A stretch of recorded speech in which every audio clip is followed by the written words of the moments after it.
Welcome student.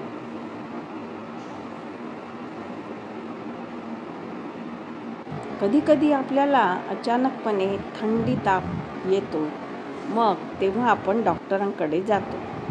Doctor आपल्याला सांगतात blood taste करायला. मग आपण ब्लड टेस्ट करतो पॅथॉलॉजीमध्ये आणि त्याचा रिपोर्ट घेऊन डॉक्टरांकडे जातो. डॉक्टर मग आपल्याला त्या ब्लड रिपोर्टनुसार ट्रीटमेंट देत असते. जर मलेरिया पॉझिटिव्ह असला तर आपल्याला अँटी मलेरियल औषध देतात, ट्रीटमेंट करतात आणि त्यानंतर आपला तो मलेरिया बरा व्हायला लागतो. पण नेमकं कारण काय आहे त्यामागचं ते जाणून घेऊया आधी. तर मच्छर किंवा मस्किटोज हे फक्त वेक्टर आहेत. त्या मायक्रो ऑर्गॅनिझमला वाहून नेतात, एका बॉडीमधून दुसऱ्या बॉडीमध्ये इंजेस्ट करतात आणि त्यामुळे हा आपल्याला डिसीज होत असतो. मच्छरांमुळे होत नसतो, परंतु मच्छर हा फक्त एक वाहक असतो, वहन करून नेणारा असतो मायक्रो ऑर्गॅनिझमला. आणि अशा रीतीनं जो मायक्रो ऑर्गॅनिझम आहे तो 2 प्रकारच्या बॉडीमधून कंप्लीट लाईफ सायकल करतो आणि अशा रीतीनं आपण मच्छराला बळी पडतो. आपण तर काळजी घेतोच मच्छरांची, त्यानुसार आपण स्वतःचा बचाव करत असतो. पण तरीसुद्धा कधीकधी अनावधानाने आपल्याला इन्फेक्शन होते आणि आपल्याला मलेरियल सिम्पटम्स दिसून येतात. मलेरियल सिम्पटम्स बहुतेक सर्वांना माहितीच आहे कसे आहेत. तर ते म्हणजे कसे, तर अचानकपणे 15 दिवसाचा त्याचा इन्क्युबेशन पिरियड असतो. म्हणजेच आपल्याला इन्फेक्ट झाल्यापासून तो 15 दिवसात कधीही आपल्याला त्याचे सिम्पटम्स दिसायला लागतात. अचानकपणे थंडी वाजते आपल्याला आणि ताप येतो.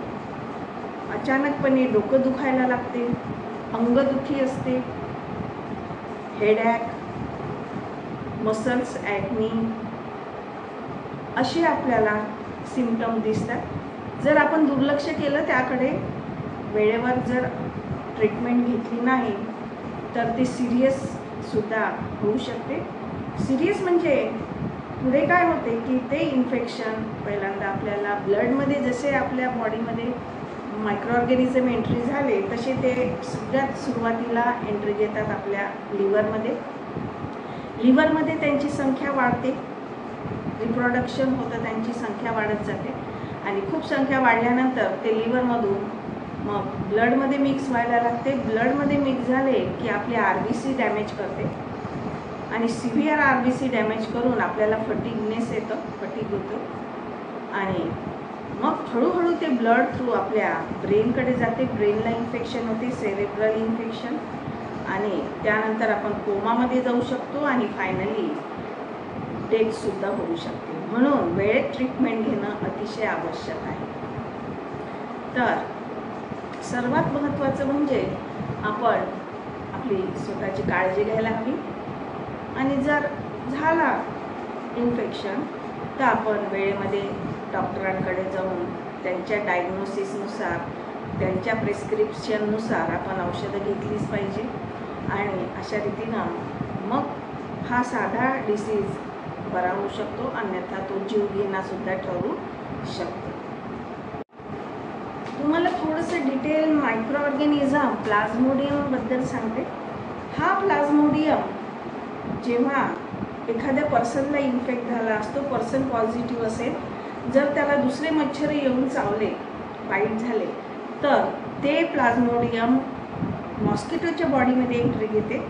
मॉस्किटोच्या बॉडीमधून ते रिप्रोडक्शन होऊन त्यांचे स्पुरोझॉइड तयार होतात आणि ते स्पुरोझॉइड मग त्यांच्या सलायवामध्ये जाऊन बसतात आणि जेव्हा ते मस्किटोज ह्युमन बिंगला बाईट करतात तेव्हा त्यांच्या सलायवामधून ते स्पोरोझॉइड प्लाझ्मोडियमचे ह्युमन बॉडीमध्ये येतात आणि ते ह्युमन बॉडीमध्ये आलेले स्पोरोझॉइड मग अशा रीतीनं ब्लड स्ट्रीममधून लिव्हरमध्ये पोहोचतात. लिव्हरमधून मग ते तिथे त्यांचं रिप्लिकेशन होते, रिप्रोडक्शन होतं आणि मग ते परत ब्लडमध्ये येतात आणि बाकीचे ऑर्गन डॅमेज करायला लागतात आणि बाकीचे ऑर्गन जेव्हा डॅमेज होत जात असते तेव्हा ब्रेनसुद्धा डॅमेज होतं आणि त्यामुळे आपल्या संपूर्ण बॉडीवर त्याचा इफेक्ट होतो आणि आपण कोमामध्ये जाऊन डायरेक्ट डेथ होऊ शकते. परंतु हे झालं डिसीजच्या संबंधित. मग ते आपल्या ब्लडमध्ये एंट्री झाले लिव्हरमधून ते प्लाझ्मोडियम की मग परत मच्छराने जर ते इंजेस्ट केलं प्रोबोसिसद्वारे त्यांच्या, तर मच्छरांच्या बॉडीमध्ये जातं आणि तिथे परत त्यांच्या बॉडीमध्ये स्प्रेड होऊन लिव्हिंग झाल्यानंतर परत त्यांच्या स्पोरोझोइड तयार होऊन ते सलायवामध्ये तयार होतं आणि परत इन्फेक्टेड मस्किटो तयार होतो. आणि अशा रीतीनं इन्फेक्टेड मस्किटो हे ह्युमन बिईंगला इन्फेक्ट करतं आणि ह्युमन बिईंगपासून परत मस्किटो इन्फेक्ट होत जाते. अशा प्रकारे ती एक लाईफ सायकल आहे आणि ती लाईफ सायकल कंप्लीट होत राहते. आणि त्या दरम्यान ह्युमन बिईंगला मात्र त्याचे सिम्पटम्स दिसायला लागतात आणि ते सिम्पटम्स आपण ट्रीटमेंटद्वारे बरे करत असतो. आणि अशा रीतीनं आपण मलेरिया मेडिकल सायन्समध्ये बघत असतो. म्हणून विद्यार्थ्यांना तुम्ही स्वतःची काळजी घ्या. जिथे मच्छर असेल किंवा मस्किटो असेल तिथे तर तुम्ही स्पेशली तुमची काळजी घ्या. ट्रॅव्हलिंग करत असाल, जो एपिडेमिक एरिया असेल, फार मोठ्या प्रमाणावर तिथे मस्किटोज असतील तर तुम्ही तिथे तुमचं साहित्य घेऊन जा, जेणेकरून मलेरियापासून तुमचा बचाव होईल. To bring coordination in scientific study of diseases, diseases are classified in many manners, like communicable disease and non-communicable disease.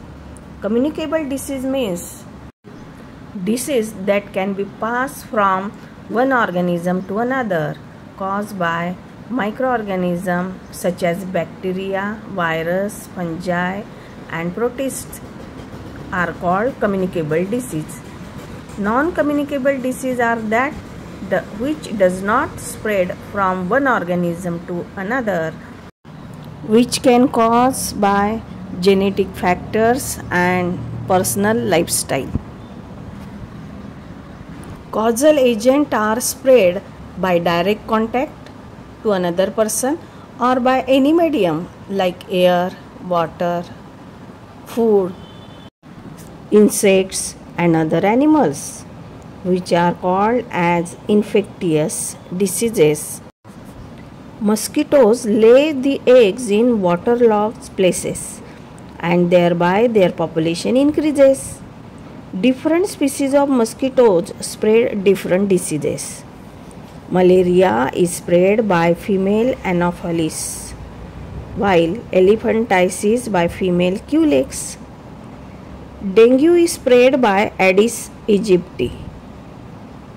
Life-threatening parasites spread by the bite of infected female mosquitoes, causing symptoms like fever, chills, headache, fatigue, muscle pain, vomiting, diarrhea. In severe case, brain infection leads organ damage, coma and finally death. If medical treatment are not taken in time, prompt treatment rapidly resolves symptoms and prevent severe complication.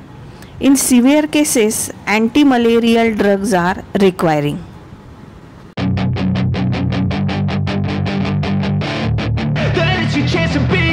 Hey kid, don't ever let them get inside your head. They'll tell you what to do in life instead of everything you know that you could get. Don't let them guide your life towards regret. I'll fight for what I love with every breath. Malarial microorganism causal agent is Plasmodium. They complete their life cycle in two medium, in human being as well as in mosquitoes. Infected mosquito bite person who becomes infected, then their liver can get infected, then infects red blood cells, and finally mosquitoes bites infected person become again infected, which carry a life cycle of Plasmodium causal agent. Hey kid, don't ever let them get inside your head. In diagnosis and treatment, medical blood test is very important for identification of parasite. Medical treatment rapidly cures symptoms and prevent complications.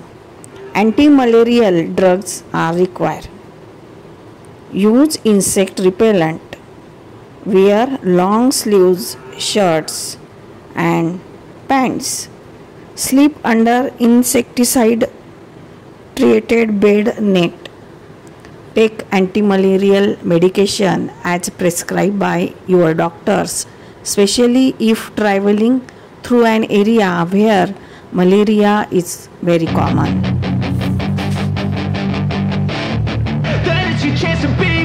Hey kid, don't ever let them get inside your head. They'll tell you what to do in life instead of everything you know that you could get.